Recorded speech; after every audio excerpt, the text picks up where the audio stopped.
अगर परमेश्वर बलवा करने वाले राजाओं को खत्म कर देता था, उन्हें नाश कर देता था, उसके स्वर्गदूत उन्हें खत्म कर देते थे, तो फिर आज परमेश्वर शैतान को खत्म क्यों नहीं कर रहा। कुलुसियों अध्याय 1 उसकी 17 में लिखा है, क्योंकि उसी में सारी वस्तुओं की सृष्टि हुई, स्वर्ग की हो अथवा पृथ्वी की, देखी या अनदेखी, या क्या सिंहासन, क्या प्रभुताएं, क्या प्रधानताएं, क्या अधिकार, सारी वस्तुएं उसी के द्वारा और उसी के कारण उसी के लिए सिरजी गई हैं। हालेलुया।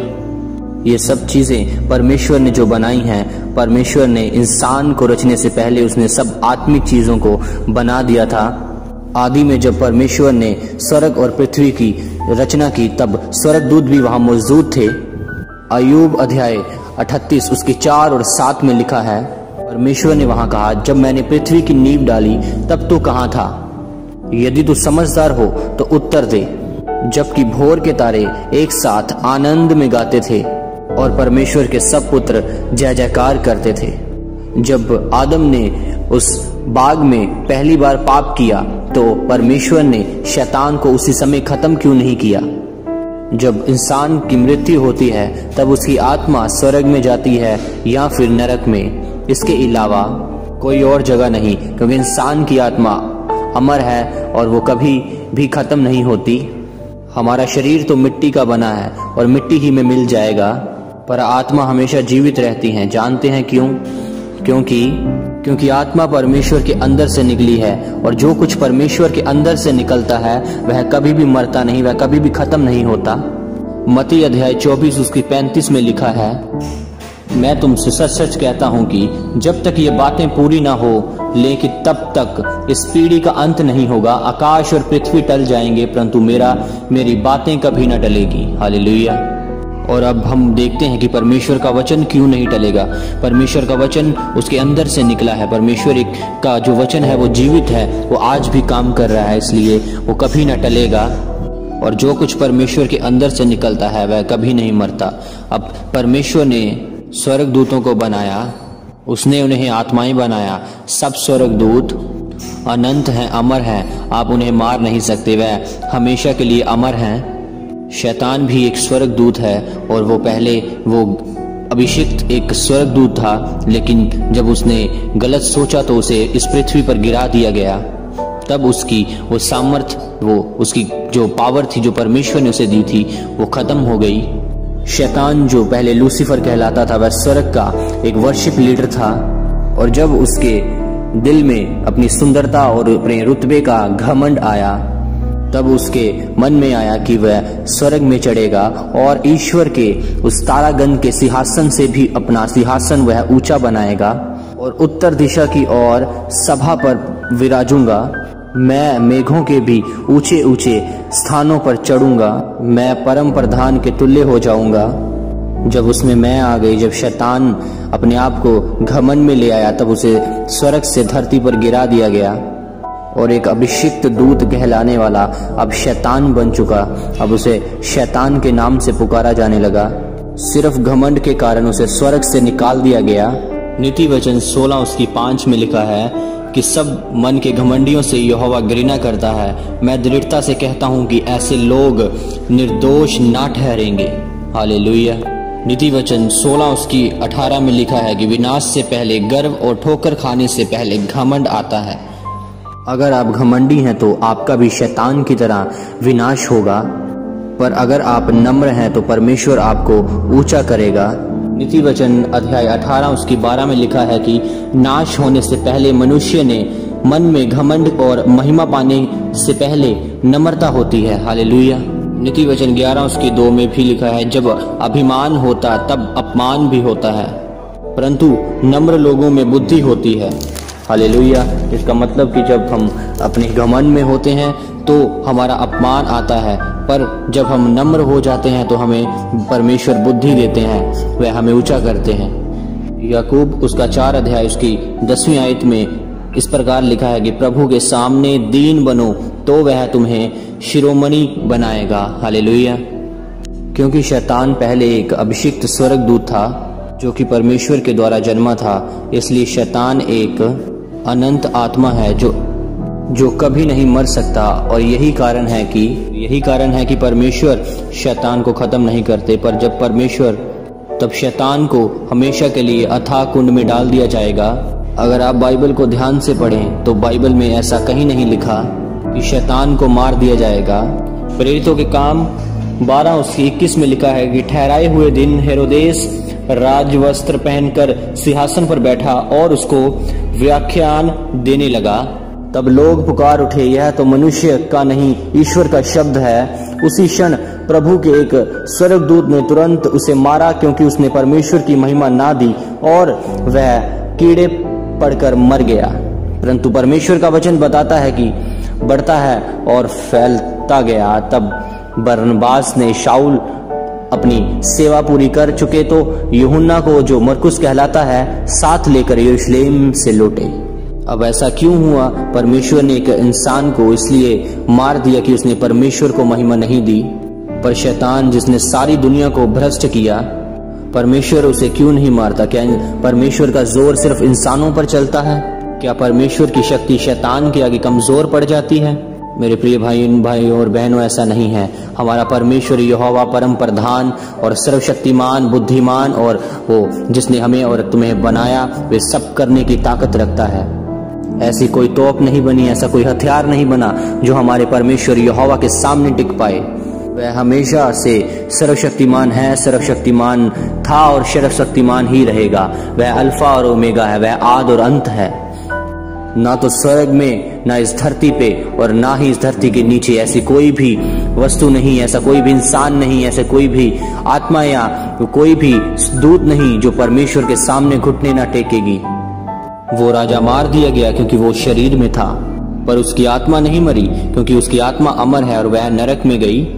जब परमेश्वर ने आदम को बनाया तब उत्पत्ति 7:2 में लिखा है, सब जाति के शुद्ध पशुओं में से तो तू 7 जोड़े अर्थात नर और मादा लाना, पर जो पशु शुद्ध नहीं उनमें से 2 लाना अर्थात नर और मादा। तब परमेश्वर ने बोला, लिखा वहां पे, तब परमेश्वर ने आदम को मिट्टी में से लिया और उसे रचा और अपने जीवन का श्वास उसकी नथनों में फूंक दिया और आदम जीवित प्राणी बन गया। श्वास का इब्रानी मतलब है लुआ और इसका मतलब है हवा, आत्मा और श्वास एक चीज।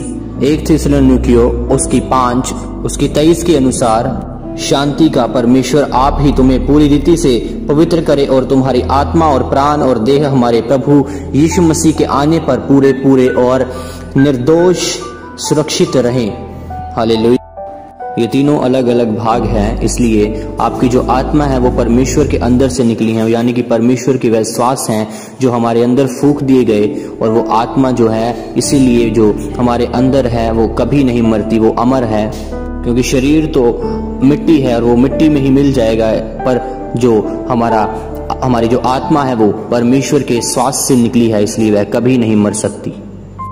आत्मा हमारी या तो नरक में उस आग में सड़ती है या फिर हमारे परमेश्वर यहोवा के साथ उस स्वर्ग में, उन स्वर्गदूतों के साथ उस स्वर्ग में रहती है।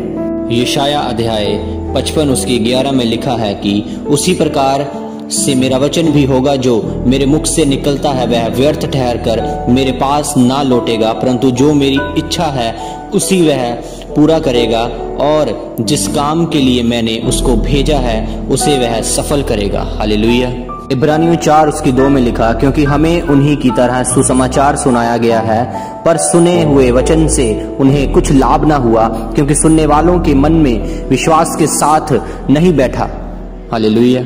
परमेश्वर का वचन जो है वो 2धारी तलवार है, वो सब तलवारों से तेज है और वह प्राण और आत्मा और गांठ गांठ और गूदे गूदे को अलग करके वह छेदता है। वह मन की भावनाओं को और विचारों को वह जानता है।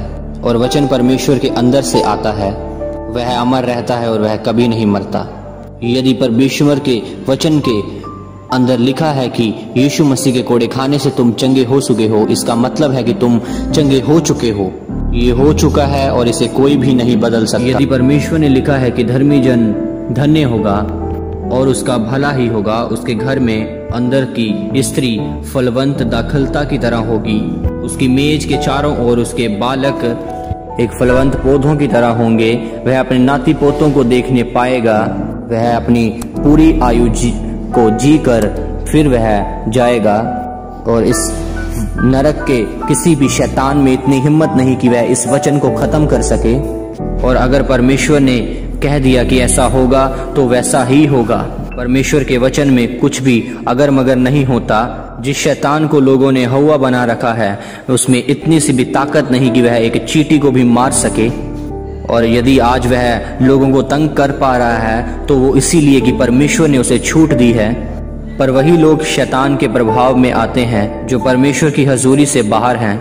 आज लोग प्रभु यीशु मसीह की तस्वीरों को शैतान के साथ पंजा लड़ाते हुए दिखाते हैं। ये सब बकवास है। और बाइबल में लिखा है लूका 10:18 में कि मैंने शैतान को बिजली के समान स्वर्ग से गिरता हुआ देखा था। अब सोचिए, इस पर यीशु मसीह सिर्फ उसे गिरता हुआ देख रहे थे और स्वर्गदूतों ने उसे इस धरती पे गिराया। प्रकाशित वाक्य 20 उसकी पहली आयत से हम पढ़ते हैं, जब फिर मैंने एक स्वर्गदूत को स्वर्ग से उतरते देखा। उसके हाथ में अथाह कुंड की कुंजी और एक बड़ी जंजीर थी। उसने उस अजगर अर्थात पुराने सांप को जो इब्लीस और शैतान है पकड़ के 1000 वर्ष के लिए बांध दिया और उसे अथाह कुंड में डालकर बंद कर दिया और उस पर मोहर लगा दी कि वह 1000 वर्ष के पूरे होने तक जाति जाति के लोगों को फिर ना भरमाए। उसके बाद अवश्य है कि वह थोड़ी देर के लिए फिर खोला जाए। इस वचन में यह नहीं लिखा गया जो माइकल सब स्वर्गदूतों का प्रधान है वह लड़ा और फिर एक बड़ी जंग हुई और उसने फिर से शैतान को बांधा और अथाह कुंड में डाल दिया। ऐसा नहीं लिखा गया, ठीक है। तो यहाँ लिखा गया है कि एक स्वर्गदूत, सिर्फ एक साधारण स्वर्गदूत जो शैतान है, जो है सिर्फ एक साधारण स्वर्गदूत, उसने शैतान को जो पुराना सांप है और उसने उसे पकड़ा और उसने उसे अथाह कुंड में 1000 वर्ष के लिए बंद कर दिया। आज लोग इतना डरते हैं, वे लोग उसी से डरते हैं। वही लोग डरते हैं जिसका परमेश्वर के साथ गहरा संबंध नहीं है, वही शैतान से डरते हैं। और अब शैतान मर नहीं सकता, इसका मतलब ये नहीं है कि आपको उससे डरना चाहिए। लूका अध्याय 10 उसकी 19 में लिखा है कि देखो मैंने तुम्हें सांपों और बिच्छुओं को रोंदने का और शत्रु का की सारी सामर्थ पर अधिकार दिया है और किसी वस्तु से तुम्हें कुछ हानि न होगी। हालेलुया। अगर परमेश्वर ने कहा कि मेरे विश्वास करने वालों में चिन्ह होंगे कि वह दुष्ट आत्माओं को निकालेंगे और नई नई भाषाएं बोलेंगे, वह सांपों को उठा लेंगे और यदि वह प्राणनाशक कोई वस्तु खा या पी भी लें तब भी उन्हें कोई भी हानि न होगी। वे बीमारों पर हाथ रखेंगे और वह चंगे हो जाएंगे। और यदि परमेश्वर ने ऐसा बोला है तो वैसा ही हो जाएगा। पर सवाल यह है कि क्या आप एक विश्वासी हैं?